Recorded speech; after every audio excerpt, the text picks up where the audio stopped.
Здравствуйте, мои дорогие! Сегодня мы с вами спечем печенье. Печенья эти у нас в Греции очень популярны. Попробуйте их сегодня спечь. Я предлагаю самый-самый легкий способ их спечь. Называются они птефор. Очень вкусные, очень красивые, и я уверена, они вам понравятся. Начнем печь. Сегодня нам понадобится для наших печений 150 грамм мягкого сливочного масла. Можете, конечно, заменить его маргарином, но с маслом получается вкуснее. И 150 миллиграмм любого растительного масла, главное, чтобы оно было без запаха. Сюда же добавляем 300 грамм сахарного песка, 1,5 стакана, это у меня, стакан у меня 200 миллилитров. И 2 пакетика я добавляю ванильного сахара. Можете положить ванилин, пол чайной ложечки. Все это нам нужно будет хорошенько смешать.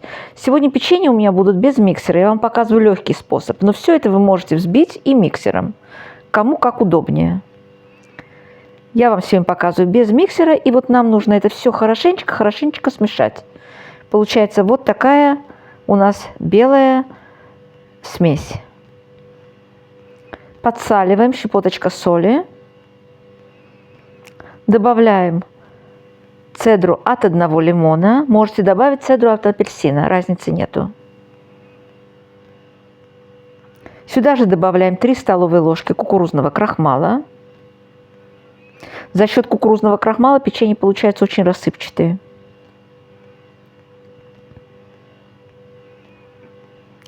Печенье получается много. Добавляем 3 яйца, по 1 яйцу будем вводить в тесто каждый раз. Размешиваем, добавляем 3-е, последнее яйцо.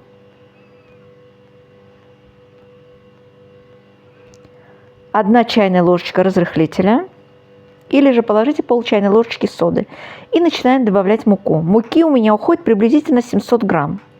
Добавляйте смело 600 грамм муки и потом уже по чуть-чуть.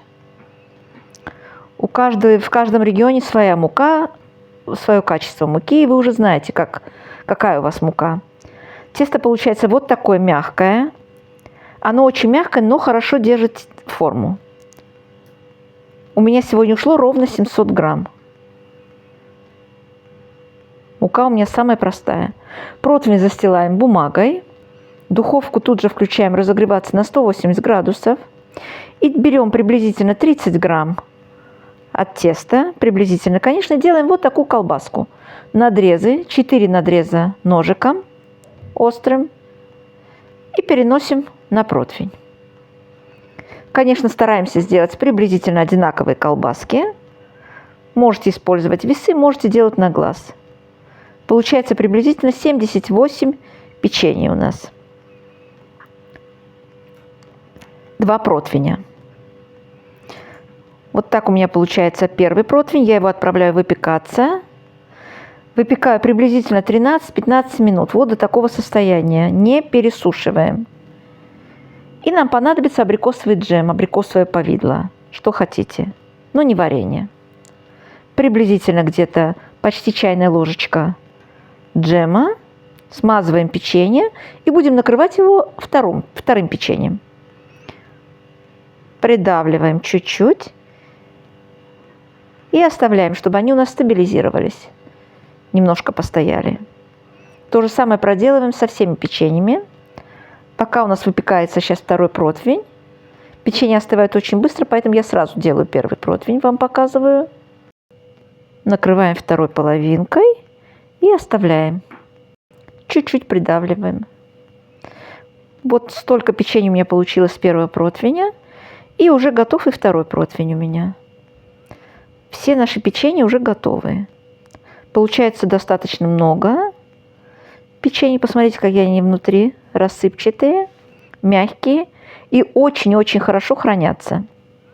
Растапливаем 150 грамм шоколада и 2 столовые ложечки растительного масла. Хотите в микроволновке, хотите на водяной бане.